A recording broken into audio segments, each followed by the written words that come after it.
All right, hello and welcome everybody to another fine episode of Behind the Counter. I'm your host, Rich Stambolian, and with me as always is the one-man nation of domination, Jonathan Adler. Oh yeah. Yeah. By the way, this entire episode is brought to you by the Macho Man voice. And the Macho Church. And the Macho Church. What is it, machochurch.com?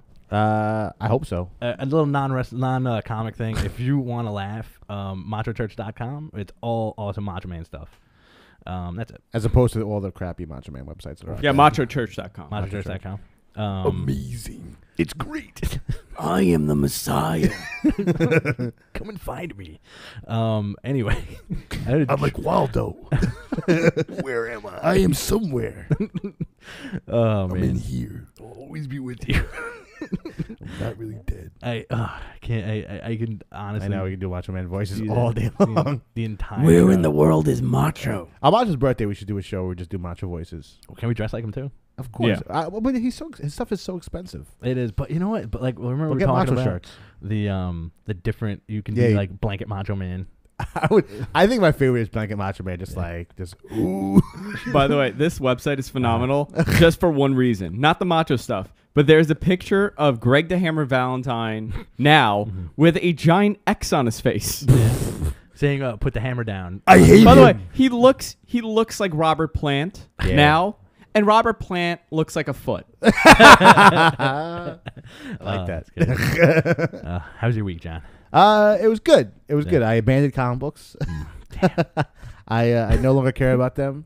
Why? Well, because I got into Game of Thrones. Yeah. I've delved like full on into reading Game of Thrones. You're an intellectual, not the show, because you watch the show. I watch a show and then I decide I'm tired of waiting for this to wrap up in like 10 years. I want to read the books and hopefully he won't die before he finishes writing these books. What would you do if you were hanging out at the house and you just got done with the book you're reading, and as you put the book down, George R. Martin is standing in front of your fireplace? I would offer him to sit down because he's probably very unhealthy and he shouldn't be on his feet. And I'd hopefully tell him to keep up the good work and don't die. But it's Christmas Eve and he has a sack full of presents. Oh my God, he is Santa Claus. He looks like Santa. He does. He looks like a really sick Santa. Like every time I look at the back of the book and look at him, and I'm like, damn, I hope you don't die. Like, not so much that I feel bad for him, but Right. I want you please finish these books, dude. Yeah. They're amazing. If you messed up Your life. if you want to mess up your life and you just want to commit to just reading books, read Game of Thrones. Yeah. Dude, I'm gonna throw them all on the Kindle Fire. Ooh, Yeah. plug. Did Two Scoops come out yet? What was it called? Ice Cream Scooper?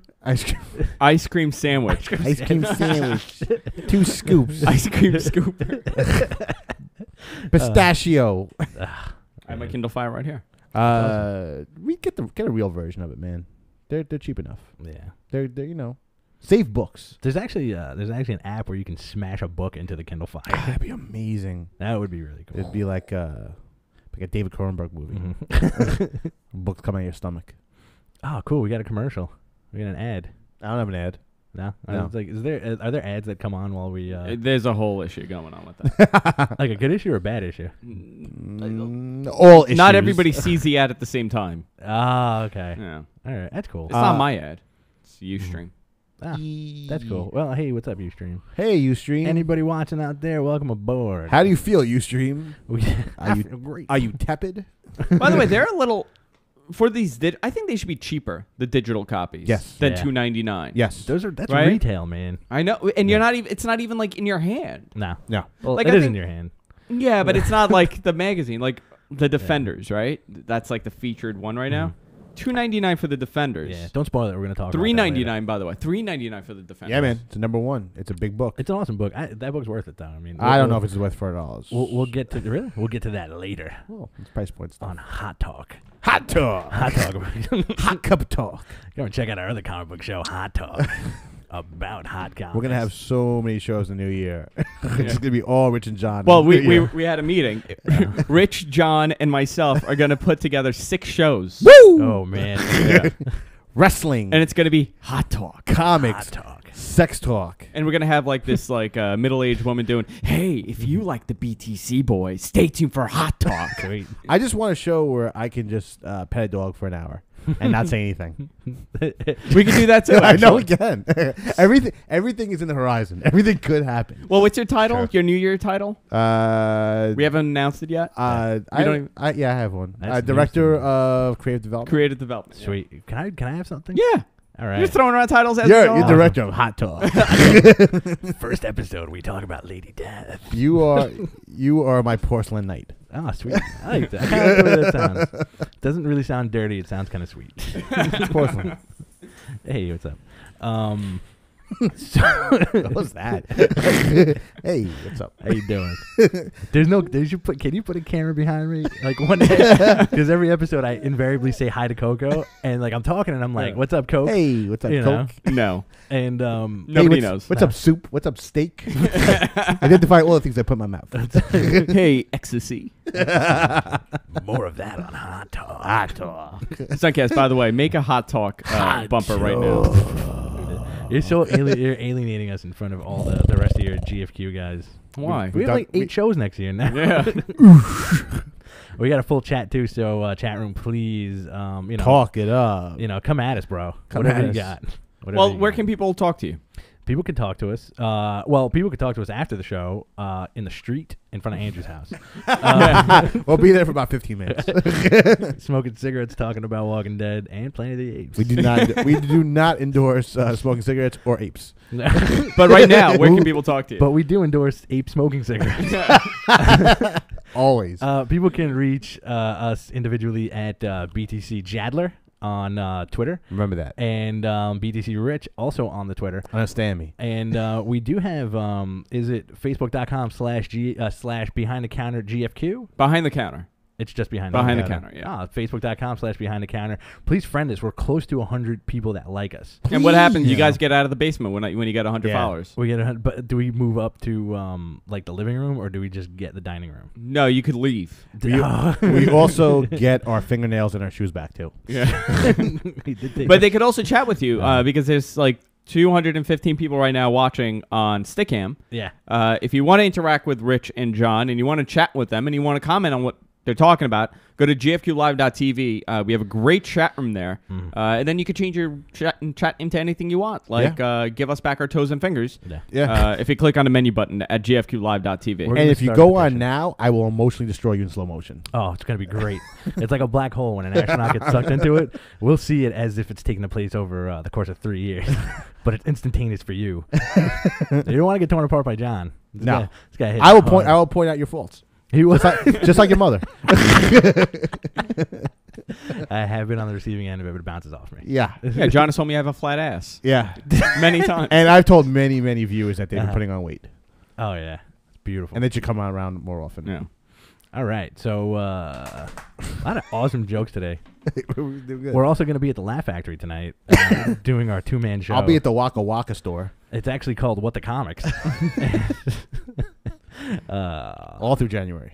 And parts of February. All the show is Rich saying, did anybody read Venom issue number 1? That's my punchline. That's gonna be just like in Venom number 1. And then he's going to dry heave. That's it. Oh, I wish I could do that on command. I just have like a little bit of like bile coming out. So, not really much going on in terms of news for comics. Like, I don't know about that. Well, I mean, okay. Let me rephrase that. Where you have awesome banging Marvel news this week. Well, boom, boom, boom. We also have a lot more stuff going on than we did. Yeah. You know, like it's been so such a dry butthole for the last few weeks in terms of news. You're gonna reference that every show, aren't you? The butthole? Yeah. Yeah, it's endless buttholes, man. It's Sweet. I told you, like the structure of our show is butthole, butthole, and then more buttholes. Oh, I'm cool with that, man. I know. Andrew, you cool with that? That's fine. I smell another show in the making. Butthole live. But yeah, I mean, you had lots of awesome Marvel news, but the only DC news this week is people getting fired. You know, Gail Simone left Firestorm. Yeah. They're looking for somebody to replace Ivan Brendan, which they've Brendan. been talking about that for a while. It's been rumored for a while, especially also Gail Simone on that book on Firestorm. It's just bad news, man. Like we were talking about this during the week that it's just terrible that you're getting this just sad news that they're like restructuring the way that DC is kind of laid out and who's on what book.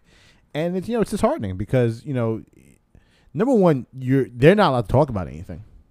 Okay, yeah, that's what we kind of learned that through the hard way through talking to people about their books when we went to go see them at Comic-Con, and no one's allowed to talk about their books. Yeah, but it's very disheartening because we've shown our displeasure and talked about like how we're kind of unhappy with the direction that DC's going, but to be on a book for about, I don't know, 4 issues, 3 issues in, and already people talking about leaving the book. Yeah, it's not a good sign for DC at all. No. Man. And like Marvel's guilty of it too. Like a book that we really enjoyed, we'll talk about later, Villains for Hire, was a full-blown series. It got scaled down to a mini series, and now it's 4 issues. So just imagine being in that position where you're a writer and you've probably been drawing, plotting it and drawing it with, your artist, and then you have to condense it. You condense everything into 4 issues. Like we always talk about how comics are constantly in a state of flux, and it's like and week by week it's very evident, because you'll have a couple of weeks of like slow news, and then 1 week of just kind of like these major things, like with like all the DC stuff going on this week, and it's a little disenfranchising. But then you have like Marvel on the other end, and you have one of the big things was Bendis leaving Avengers. But you know what? I'm sad about it, but it's not like I'm sad where I'm like, oh man, everything's gonna fall apart. I don't know about that. I'm kind of on the other side. I think my pure like anxiety kicks in when I read that thing. I'm like, oh man, because it is. It's also a bit of Stockholm syndrome where I've been reading him for so long in having his hand in the Avengers universe, right, and shaping kind of like what Marvel looks like. And like, dude, like whatever you want to say about Bendis, the dude helped bring Marvel to where he is now. Oh, absolutely. And this dude was a crime writer before this, so it's a huge testament to him. No matter if you like Talking Heads or you don't like Talking Heads. Yeah. But like, I'm gonna be very upset when he leaves that book. Yeah, I mean, I think it's gonna be good hands. I'm sure, like, one of the architects, like Hickman or like Fraction, will probably get it. I think it's gonna be Fraction. I think it gives me hope because it's gonna be onward and upward, as opposed to like, let's say when Grant Morrison took over for X-Men and he left on such like unseasonable terms that they basically retconned everything that he did immedially. Like as soon as he left the book, they were like, Magneto's not a drug addict. This guy's this. This guy's this. This guy's this. Who the hell is Wings? Beak. Like, who the hell is Beak? But Bendis is going to leave the book in good hands, and he's probably going to be doing bigger and better things. I still have faith in the dude. 200 issues, man. 200 issues. This guy's done 200 basically with the crossovers and everything over the span of over 10 years, I think. Yeah, dude. That dude came on during Avengers Disassembled. Yeah. So he's the guy who put Wolverine and Spider-Man on the team. Like, that is something that was totally alien to us back then, and now is kind of a fixture where you can actually, when Wolverine and Spider-Man are not on a certain Avengers team, you're kind of weirded out by it. Yeah. Yeah, dude, he basically restructured an entire franchise and made it, marketable again. Like, Avengers was doing nothing before that. No. There were still interesting stories going on, but for a long time it really floundered.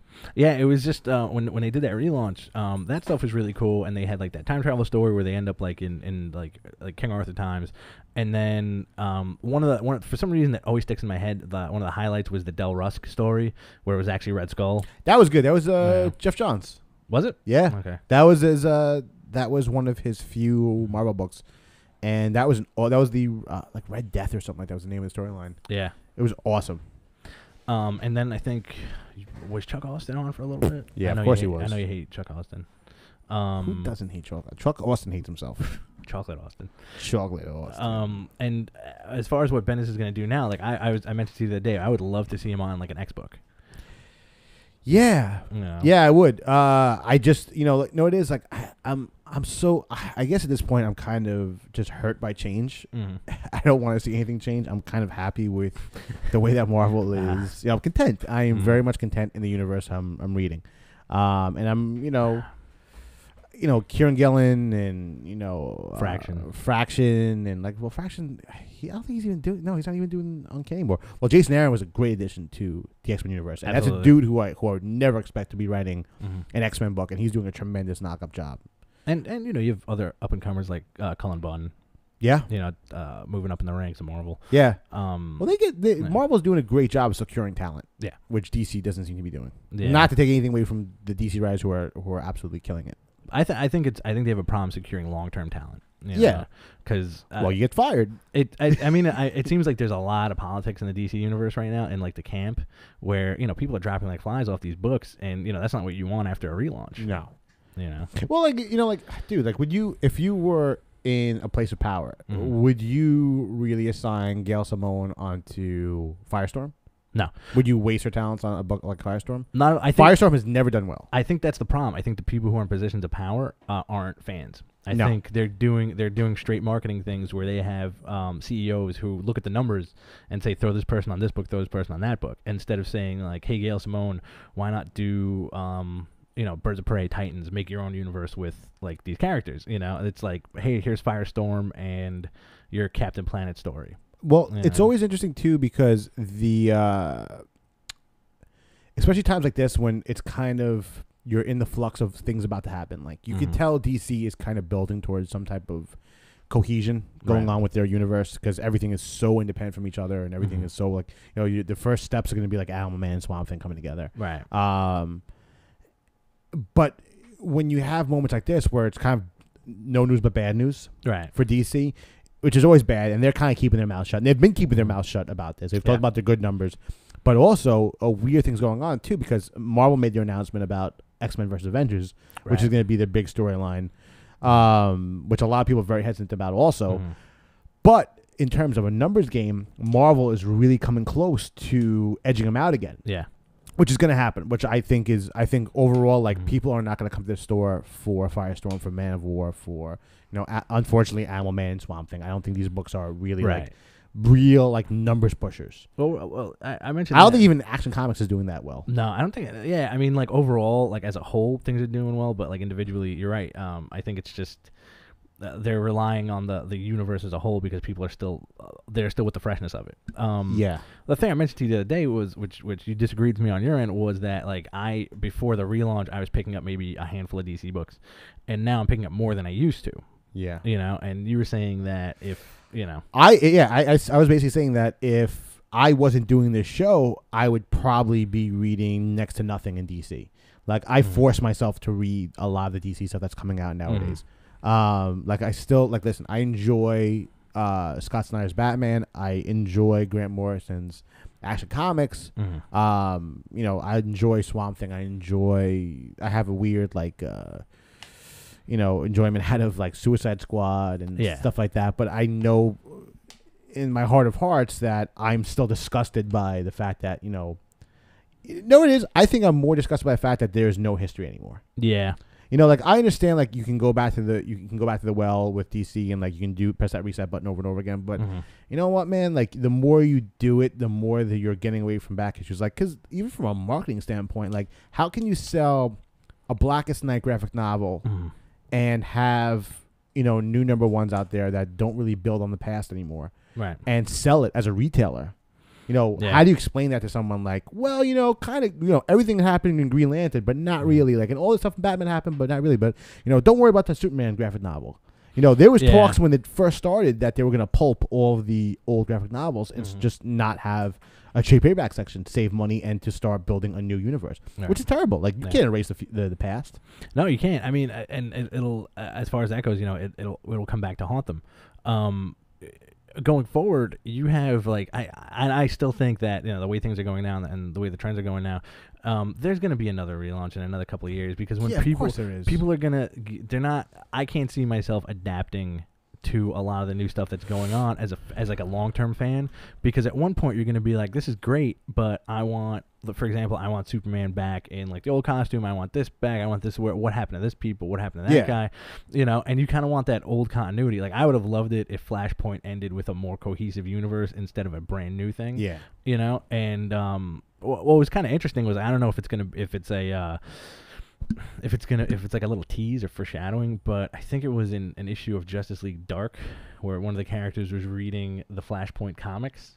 Yeah. It was that exactly. Yeah, they had all the Flashpoint comics on like a table.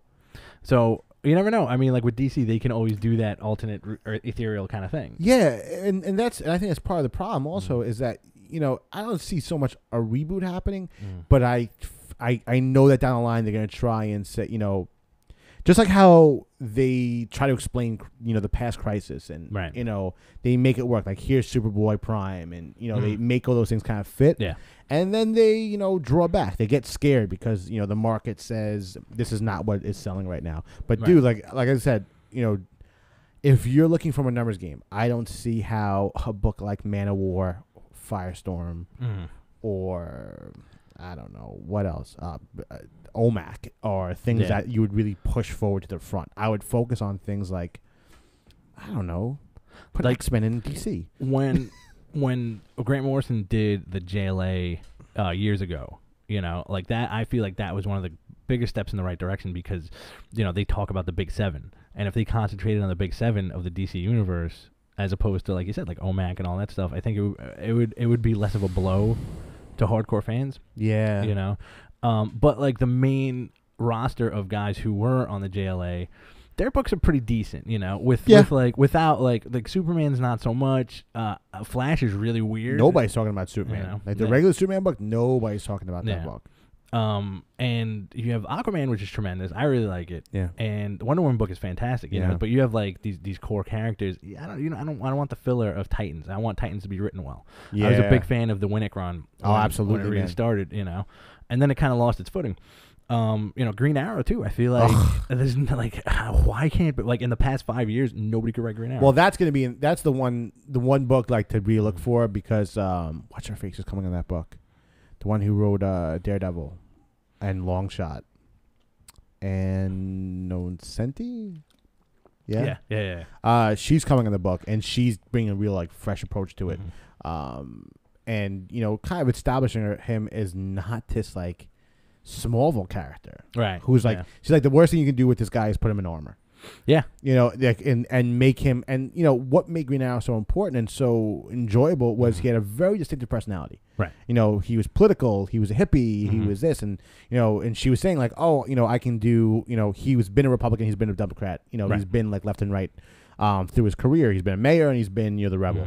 And she's like, that's all the interesting stuff that I want to kind of build on. So she's using that whole entity of like, this is his history. This is what makes him an interesting character, and go back to that. This is the prime opportunity to take these characters and strip them down to make them as interesting as possible. Absolutely. And I think that everything is so middle of the road and so kind of bland that it's just, there's so many missed opportunities. If you're gonna cull the past and start from scratch, you have to boil down to what makes these characters what they are and make them interesting. You have an entire universe to play with. Play with it. Don't make it so self-contained. That's the biggest mistake they could have made. Everything just takes place on like a level playing field. Yeah. It's a little weird. I mean, with a character like Green Arrow, it's very hard. I feel like it seems like she's gonna do it in the right direction. I want exactly what you said too. Strip them down to the core, but throw a little curveball in there. Like Green Arrow was a political character. I would love to see, and you know what, like life imitates art, art imitates life. Throw in some political stuff that's happening now, man. Like I would love to see Green Arrow be the Robin Hood character who does, like if there was like an Occupy movement in DC, I want to see him spearhead it and be the Robin Hood there, because he is the political character, and he is at odds with a lot of different characters in that universe, so he could still do his thing and still be like that voice of whatever, not some dopey kid who looks like he should be on Smallville. Give him back his facial hair. Don't make him look like his son, who doesn't exist anymore. Give him the my beard. Dead son. I'd if I had to make a Green Arrow movie now, I would cast what's his name from Sons of Anarchy, because he has the same beard. Jax. Yeah, I guess so. Screw that guy. Charlie, you know what is Charlie Human. He's Australian. Yeah. I am so disgusted with like talking about. We talk about DC every week, and like and it's like it's because we give a shit. It's true. And like I don't want to be doing this. I don't want to be bashing it. I don't want to be in that position where I'm constantly dragging them through the mud. But like shape up, man. Yeah. Like, and I know they're trying. I know they're going to be trying. That's why they're firing all these people, which is like the totally wrong way to do it. Like it's really cold, and it makes company worse and corporate. Yeah, and like Marvel is suffering the same thing because they're losing money, and now they're owned by Disney. So like, there's a lot of like really like weird behind the scenes things going on. But dude, like I just want good comics. That's like I want DC. Like I remember when DC was ballsy and cutting edge at the same time retro, and it had all the elements of what makes comics. That's true. And they were ballsy. They were ballsy until a point, and I think that breaking point was when they told Garth Ennis to shove it. With you know what, with boys. That's a really good point. That is when they got rid of the boys, that was a like a really defining moment for DC's their multi-head monster that is their corporation. Yeah. Well, for those of you that don't know, Garth Ennis, awesome comic book writer, wrote, and it started on the Vertigo banner. He wrote The Boys, which is his take on like kind of like an anti-superhero squad, basically. Yeah. So he has he uses the archetypes of different major characters, but obviously he's not going to call him Superman. There's like a character called Homelander. And it's about this team of guys who just hate superheroes in a world that's dominated by corporate superheroes. They did, I think, 6 issues for DC for Vertigo. Yeah. And they basically told them, listen, we can't do this book anymore. It's too much. It's too over the top. It really is. And it's a really over the top book, but I think at that point, it hasn't, at this point now, it's insane. Well, yeah, I mean, it's also a quiet blessing to him because that dude would never be able to get away with half the crap that he's doing now. Yeah. But I think that was the tipping point, And when a company, you don't want to see a company tell somebody, hey, you know what, comics are a medium where you can kind of get some stuff out of your system and freedom of speech and everything. This is too much for us, Even with the mature readers label, we cannot publish this, which is it's a little oddball to me, because you have a lot of books that DC puts out that kind of cross that line a little bit in weird ways, but it's like panel for panel stuff. I remember when that weird vampire book came out.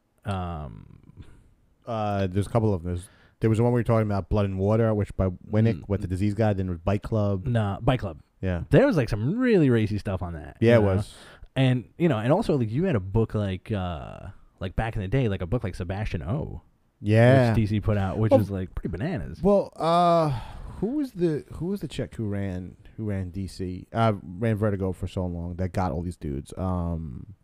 Karen Berger. Yes.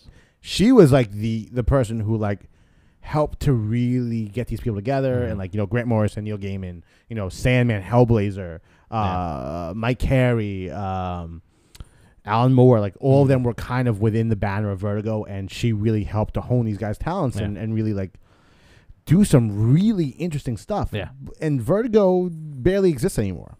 Yeah, you still have Hellblazer, you have Fables, you have is Manowar a Vertigo book? Or nope. No. And you had something else, which I can't even remember. Yeah, and they put out a lot of little one shots and graphic novels and stuff like that, but not much in terms of actual publication because I think they're really kind of scared. And I think when DC was restarting and they're doing this relaunch, there was a lot of talk of possibly Vertigo getting the axe, especially since they incorporated Constantine and Swamp Thing into regular continuity. I always used to look forward to when we used to fill out previews. I used to always look forward to the Vertigo trades that come out, the one shots. There was that awesome, the Jewish Brothers Caper was fantastic. It was a miniseries. A lot of really cool stuff went through Vertigo that is it's kind of forgotten. It was more kind of Dark Horsey material. But you had great creators and great artists on it. And you don't really find that stuff right now. No, which kind of sucks. No. You got to go elsewhere. You have to go out of the main two to get real good creator, own work. Yeah. And that's also, a tough sell for a lot of fair weather fans, And also to find it. It's very, very difficult to get any type of advertising or, we would scour, all the previews and read it from start to finish. Yeah. I don't even have that opportunity anymore. Yeah, same here. It's tough. Yeah. And it's very hard to in the mix of things to really, find those little gems, that are really amazing stories. I found Matt Kint, who did a great graphic novel, Super Spy, which I fell in love with, and I read all this stuff, and he's still doing stuff now. Cullen Bunn, who does, who we interviewed, who does Six Gun and Fearless now. And there's guys out there who are terribly talented. Yeah. Who, are not being constricted by the chains of, a corporate company. Yeah, absolutely. And it's a shame that a lot of people don't know about these guys. I remember when we used to work at the store together, we were trying to pitch graphic novels we would buy or books we would buy just because they were excellent comics. Yeah, man. And, you'd always get met with it's not Spidey. It's not this. Why would I want to read that? It's, I'm all right, man. You're reading comics for a reason. You want them to be good, If not for that experience, I would not have picked up, remember when we discovered Ad House? Ad House books. Yeah. Ad House used to put out. They still put out books, but like few and far between. A few years ago, this company called Ad House used to put out these fantastic. Found a bunch of them in the basement. Yeah. Yeah. Did you put Project Superior? Project Superior. I can't find it. I love that. Project Superior is one of the. If you guys have a chance to pick this up, it's called Project Superior. It's one of the greatest like I don't even know what to call it. It's a mishmash of creator-owned stories and characters that it's just comics, good comics. Yeah, it was just really like off-kilter, like superhero stories, just kind of independent and weird and very well drawn, very well written. Really awesome anthology. They did a little spin-off. They did like a miniseries of standalones also. Yeah, dude rocked. It was so good. And he also had books like I forgot that guy's name. The guy who did Clumsy. Oh, Jeffrey Brown, man. It was one of your favorites. Yeah. Changebots. Yeah. Changebots and Clumsy and Unlikely and like, dude, like he did a really amazing thing. He did an amazing little Wolverine story. Right. That I have like I got him to draw. Like this is like the cool thing about I got him to draw a portrait for one of our friends, and I was like, listen, I know you did this Wolverine story that you kind of handed out as almost like a business card. Right. Can you send me one? And he sent me like 6 copies of it. And it was like just so cool. And I was I was going back and forth with this guy, and he was really human, really cool.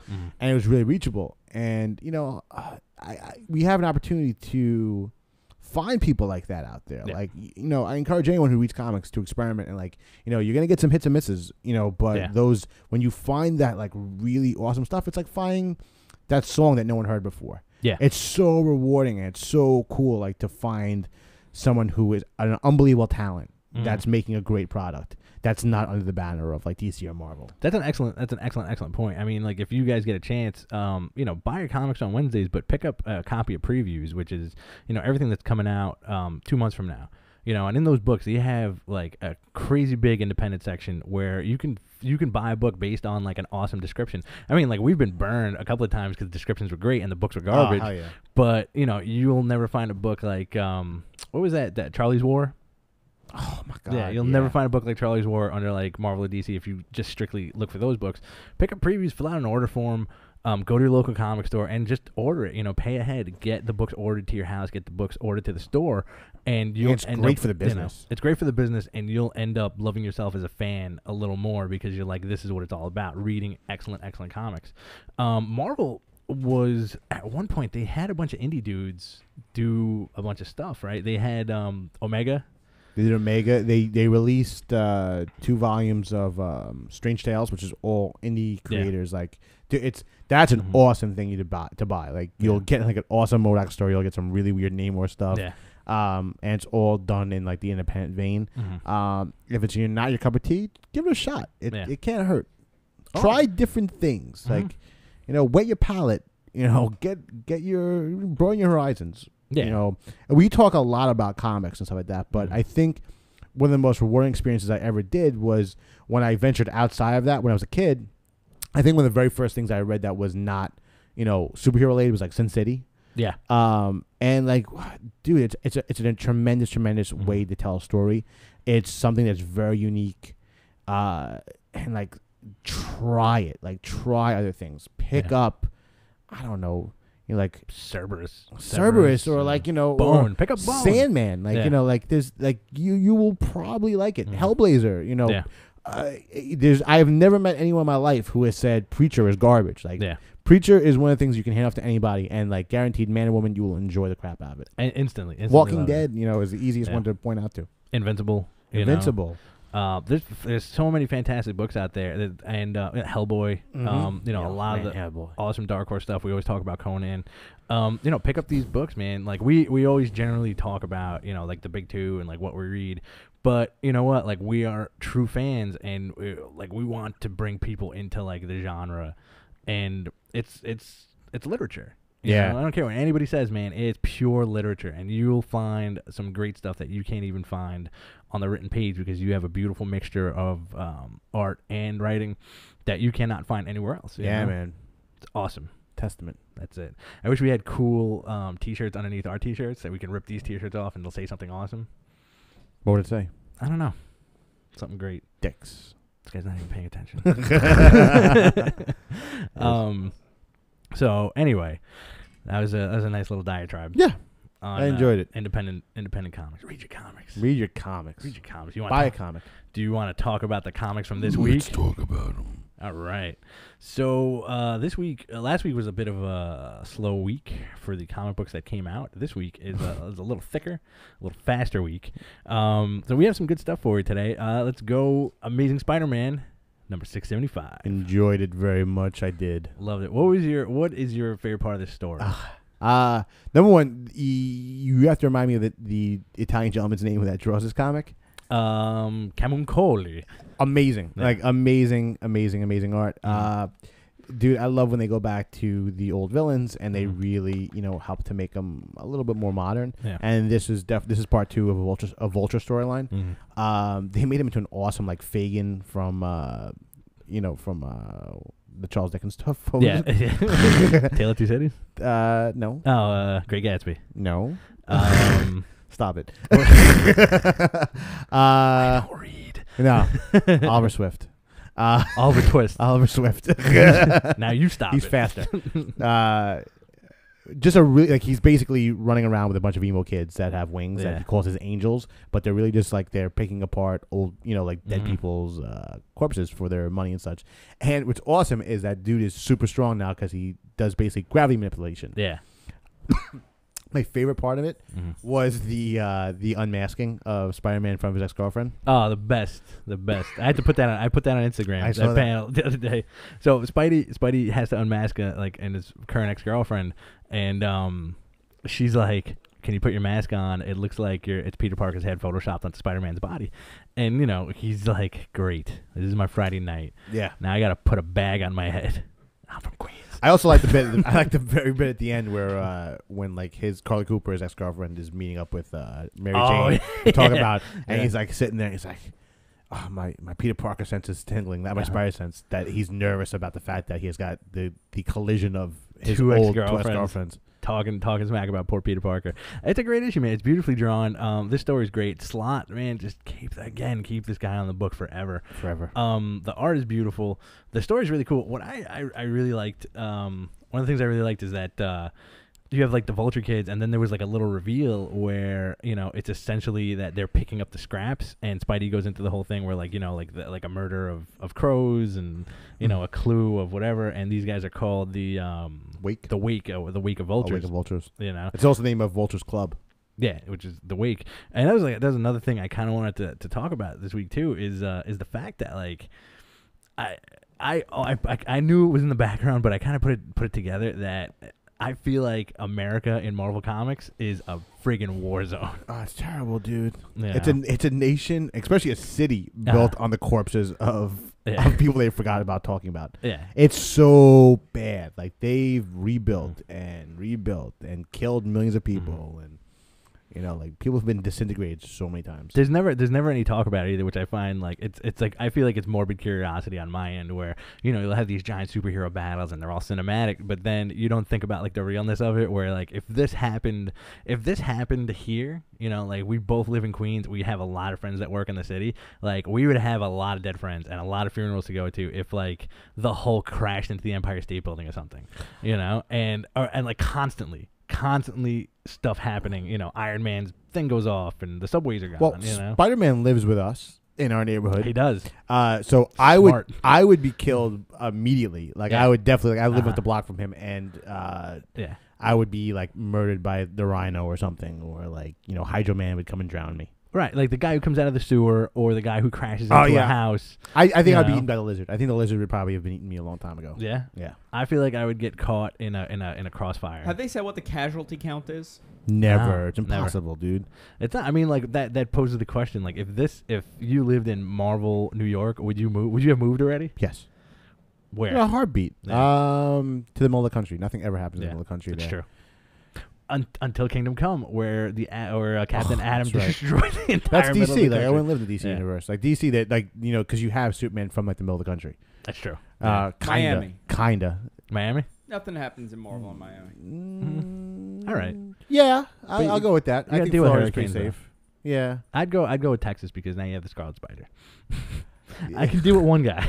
Yeah, but they had like a vampire living in there, and like Daredevil. That's true. And like a bunch of gun runners. And, California's about to be taken over by what's his name? Canafaria. Canafaria. Yeah. So that's a no. Where are the X-Men?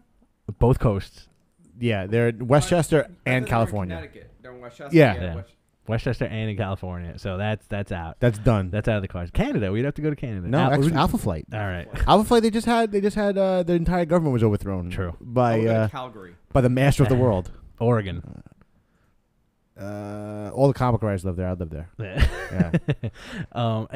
They're never right their area getting attacked. And then you also have the DC on the DC end where you're not dealing with structural damage. You're dealing with alien threats. I don't want to wake up and see Starro.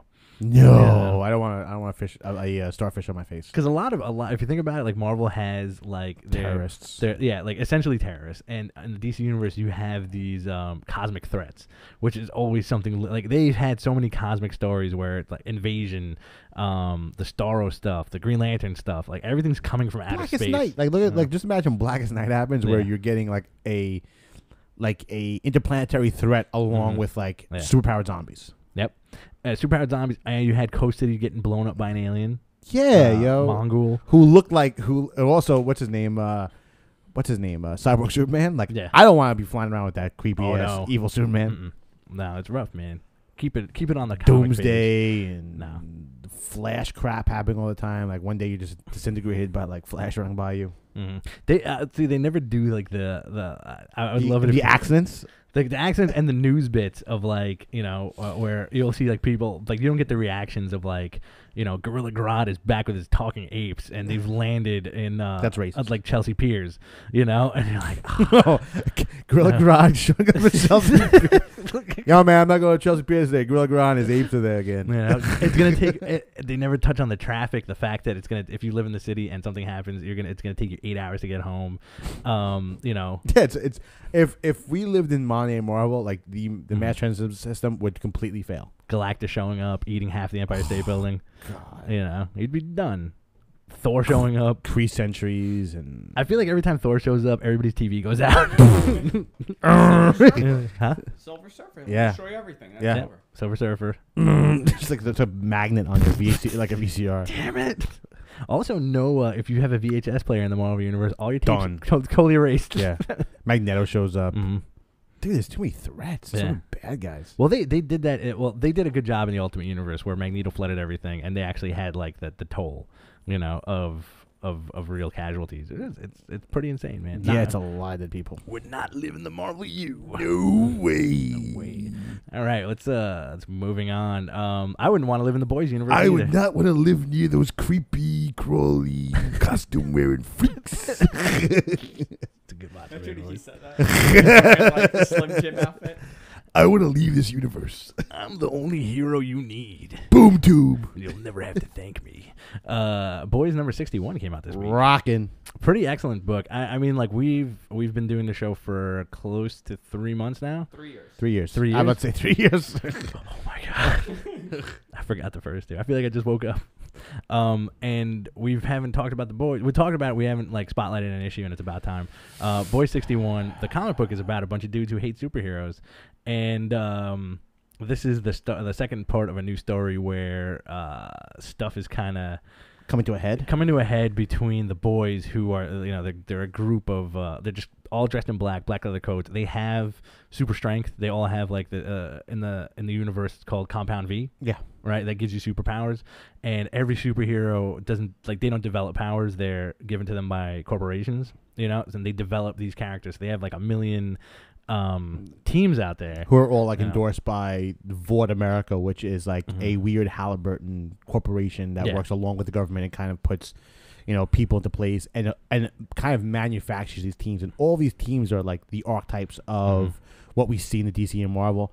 And this one, because what's interesting about this book is whenever they set up a new team, you kind of have to take a step back because they're not the most obvious on the nose things that you have to pick up on, because they're all they are weird mirror versions of DC and Marvel. Yeah. This one, I stepped back and I looked at him and I was like, all right, this is Teen Titans. Fantastic team. Is it Teen Titans, you think? I think so. I think it's a combination, because you have like check out the names over here, which are amazing. You have Jimmy the One, who's like Robin, a chubby guy with his belly hanging out, and old Robin, right? Dick Grayson, the Starlike, Yeah, you know what? You're right. Starfire. Starfire. But there's a couple of weird ones that I don't really know. Regina Dentata. That is Raven. Raven. Okay. And that's supposed to be Vagina Dentata, which is one of my favorite fears. Okay. My favorite, Muzzletub. Muzzletub is like a weird Zantana. Yeah, who happens to be a Hebrew. Right. And he talks He talks backwards like it's dirty shit. I think it's supposed to be Zataro, but he talks backwards in dirty shit where I can't really repeat on air, which is hysterical stuff. And you have a country mama. She's like a big buxom country chick. That is Wonder Girl. Okay. You have Dry Hump, who's a robot. Cyborg. Okay. Earl Mulch. I have no idea who these two people Mulch are. and Snaffle Twat. Yeah, I kind of think Beast Boy, Uh-huh. but I see more of like a Johnny Thunder and the Genie dude. Yeah, and Gum Chump, who offers them gum. That guy is definitely the Flash. Kid Flash. So that's one of my favorite things is that they go down the line and it's like he was just like, and Gum Chump. He's like, you want some gum? So you have like, and like this book is so great. It's a great tongue-in-cheek humor. I remember one of my favorite story arcs is when they went to Russia and they met the love sausage. The love sausage, who is like he's a gigantic Russian, and like throughout the whole storyline, you don't know who it is, like what his power is, and then he finally shows up in costume, and he's got a huge wanger, man. Yeah. He just got a huge love sausage, like a disgusting horse wang. That's like in his trousers, and that's like his whole thing. Like it strikes fear into the hearts of evildoers. Like there's a JLA montage, and they've done the X-Men, which is really gross and weird and messed up. Which was like the G-Men or whatever. They do at the end of the book. They introduce like basically the '90s for the most part. Where it's all cyborg, like Cyberforce type characters. It's Cyberforce, and they're called Paralactic. But like, what makes this the comic so great is when you start going into the backgrounds and how dark this world is.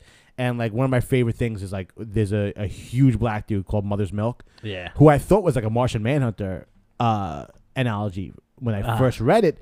But his origin was that his mother was a product of this V compound experiment, and she basically kind of lobotomized her, and he got addicted to her having V compound in there. So her baby milk had the V compound in it. So as an adult, he still is addicted to it, and he has to go visit his mom, who's trapped in a basement, and basically drink her milk out of her breasts. Yeah. And he constantly needs like the baby bottles of the formula to maintain like his ridiculous strength, because he's one of the heavy hitters on the team.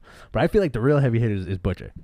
Like, and especially with his background, is so dark and so scary. Yeah, pick up what is it called? Butcher Baker Candlestick Maker. Butcher Baker Candlestick Maker. It's a 6-issue or 5-issue miniseries that just wrapped up. Is it over?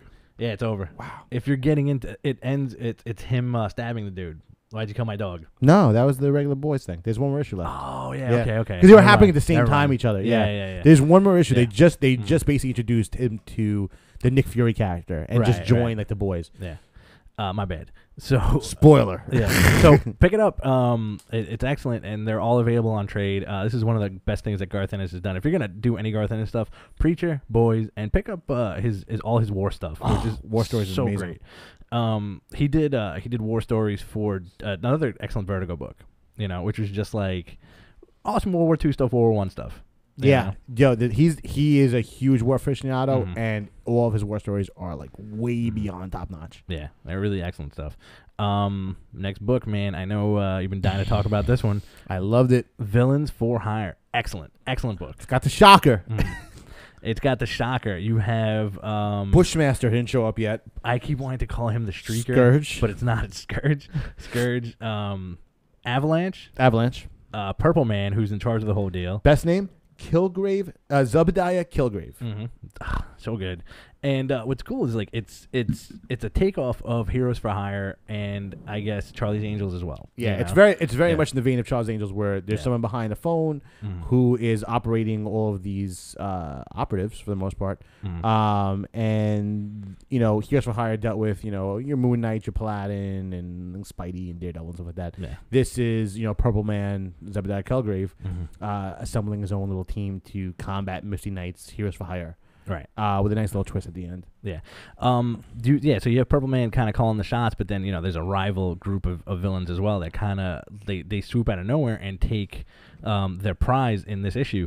And I love that dude. What's his name? Who you have Tiger Shark, Crossfire has just really a visually crazy awesome looking costume. Yeah, it's he's basically like a dude who will remind you of the guy from G.I. Joe, the medic.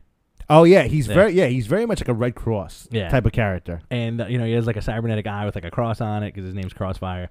And it's just a really good book, and it's just villains doing their thing, and Purple Man freaking out, because everything's falling down around him. And who's his helper? New character. She's on the first page.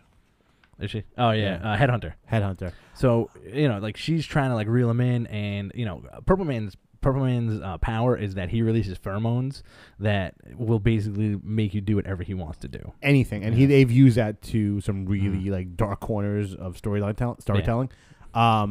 And I was thinking, when I was reading this also, and I thought of this when I first read Heroes for Hire, the newer relaunch. It's you gotta give props to where props due. This is all I think a result of like when we did Calculator in DC. And he was basically the man behind the phone, for the most part. Right. You freaking out? No. I'm all right. I was freaking out. No, you're absolutely right. I really like that was good DC too. That was good DC. That's when they were new and the old. They had a good mishmash of it. A little bit ahead of its time. Yeah. But yeah, Shocker's in it. Shocker's awesome. I'm a little confused. Avalanche, right? This is the problem I have with it also. The bar. Yeah. Avalanche, like it seems like he turns over kind of a new leaf in the X-Men books where he owns a bar in San Francisco, and he knows that he's not going to get messed with because, he's there and he's a mutant and he's next to Utopia. And he's comfortable. He's getting good business. But he shows up in New York on the Queensboro Bridge, and he sucks. Yeah. Listen, I have an affinity for all of the working class villains out there. Or as they call them, career criminals. Yeah. I don't also, here's my other complaint about it. I don't like the fact they call Shocker ruthless. I would not call him ruthless. No. I would call him gravely misunderstood and just wanting to get $1. I would also call him Ruth. just Ruth Shocker. Have but you met my grandmother, Ruth Shocker? It's a cool thing. And like you don't know who's behind the Scourge mask, and I bet you that's going to be another reveal. Paladin. I'm calling it right now. It's Paladin. It's going to be Paladin? Yeah. I am going to go with Luke Cage. Oof. He's got a white skin on there. Like kind of all right. Racist. So it's a really good book. Pick it up. If it has nothing to do with any previous continuity, it's a fresh start. If you like bad guys at the forefront, and support it, man. It's a good book. It's a good like weird little Marvel thing that's going on right now. It's a good team of Abnett and Lanning also. Yeah, man, they're doing some good stuff. And it's a limited miniseries. It just came out this week. And just got shortened, so. Yeah. Another good miniseries that came out this week with #1, which I dug. We're both fans of these characters. X Club, #1. Oh, very cool. Yeah. Very cool book. This is focusing on a bunch of weird science folk that work with the X-Men, that are on the X-Men. Dr. Nemesis, old Nazi hunter. Who is probably gets the best lines in the book. Yeah. Madison Jeffries, who used to be Box from Alpha Flight, that basically can kind of like a weird Forge type character where he communicates with machines. Yeah. Who has a weird obsession with the other character, Danger, who is the Danger Room come to life. Right. And he wants to bang the hell out of her. And she's not even a sexy robot. No, she's a gross robot. Like Jocasta. She looks like if they made Tina Turner into a robot and forgot to put a face on her. Yes. She also looks like the frightening robot lady from Superman 3. Oh yeah, she does. Yeah, she does. I used to be horrified of that when I was a kid. And you have Kavita Rao, who was once a bad guy, and she was on Astonishing X-Men. She came up with the cure, and so they're all on the team, and the book basically starts out with them launching a new satellite into space. Magneto launching a satellite into space, and Cyclops is doing a press conference, but it's up to the science team to figure out what's going wrong.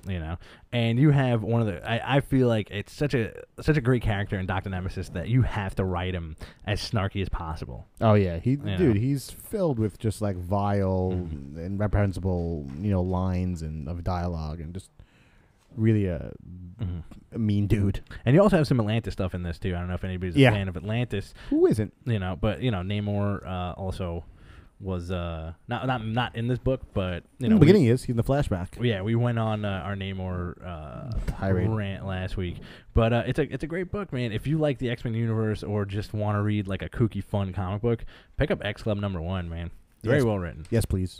I had a little bit of trepidation going into the book because I was hesitant if it was going to be good or not. But after the first issue, man, I'm definitely back. Yeah, I'm sold on this. And what's her name? Danger gets a virus and becomes evil Danger, and she looks insane. Yeah, she does look insane. There's a lot of cool things going on. They did a one shot, I think, before on one of the other crossovers. I can't remember what it was, and it was also very, very enjoyable. I think it's the same creative team as well. Yes, that did come out a few months ago. That was like when they touched on it. Yeah, like a little bit. Very cool book. A really nice little breath of fresh air. Like a nice little side story for the X universe. Yep, and no Beast. No Beast at all. Nope. Yeah, he's busy banging his green-haired lady on the moon. On the moon? No, he's not on the moon anymore. No, maybe he's on the moon. Maybe he doubles back. He goes on the satellite. Yeah, he travels a lot. The Beast. He does. That he's a Beast. Very busy dude. He smells like a dog. He probably does. Mm-hmm. Like a lot of guys, I feel in the Marvel universe stink. Smell. Awesome book. Also a new #1 this week, which I suggest to anybody who loves crazy ass comic books. The Defenders #1, which secretly, in my opinion, is the biggest campaign for a Doctor Strange solo series. Oh, absolutely. Because it kind of is a Doctor Strange show. Yeah, it is a Doctor Strange show. He puts together like my problem with the Defenders books is they always end up in complete failure, and they always get canceled. I feel like this is gonna happen also. I hope not, but it's you have Matt Fraction, you have both Dodsons, and it's such a fantastic book. The overall story behind it is that after Fear itself, Hulk got separated from the entity that. Null the World Breaker, and they explain it in the book, which like really opened up my eyes. I don't know about you, where he was like, "Imagine I'm the Hulk. Imagine if I had a Hulk." That's we got to stop. But I can't come with you. I can't do it. Like I'm a big pussy. I can't go fight this dude. Like I can't go with you. So you need like a bunch of dudes, and Silver Surfer's on Earth, and he's rediscovering his humanity, and he's being weird. Really weird guy. When they find him in the book, it's like, "Where were you?" And he was like, "I was the snow. I was the snow. Like I didn't even know you could do this, dude." He's like, "I was the snow around you." And Namor apparently Namor was catching snowflakes on his tongue. He's thirsty. And I was like, he's just grossed out by it. Yeah, grossed out. He's some cool Namor stuff. Iron Fist, which does one of the best commentaries on comic books in comics. Oh, absolutely, he does. He's because they basically get Iron Fist because he has a plane available, and all he wants to do is read his comics. He says something about in the effect of as he gets older, life is just an interruption for reading your comics. Yeah, getting away of reading your comics, which is true. But it's like, and you get Red She-Hulk's on the team, and she has the sword that's left over from when Iron Man made all the weapons for the Asgardian weapons. Yeah, the Asgardian weapons. Dude, it's just a really weird book, and like Nick Fury's going to be on this team, and Ant-Man, and some really like unusual stuff. We were talking about earlier. They brought back the old like 1970s like information crawls on the bottom of every page. Really excellent touch. Which basically it says like how someone like who does Doctor Strange really love? See that Defenders #4, or and like the impossible is was not coming. It's here. Yeah. So it's like they're teasers within teasers. It's like in-house ads that are on each page with just like little bits of like Twitter like information dumps. Yeah, like really cool. It's like one X-23 joins a new school, Avengers Academy, and what was the other one where it was like everyone you love dies, and it's like it's really foreboding stuff on some of these pages. I really like the fact that the book begins with it's a shot of Null in Budapest, and then it's a shot of Doctor Strange just and some lady doing the walk of shame. Oh yeah, that's right.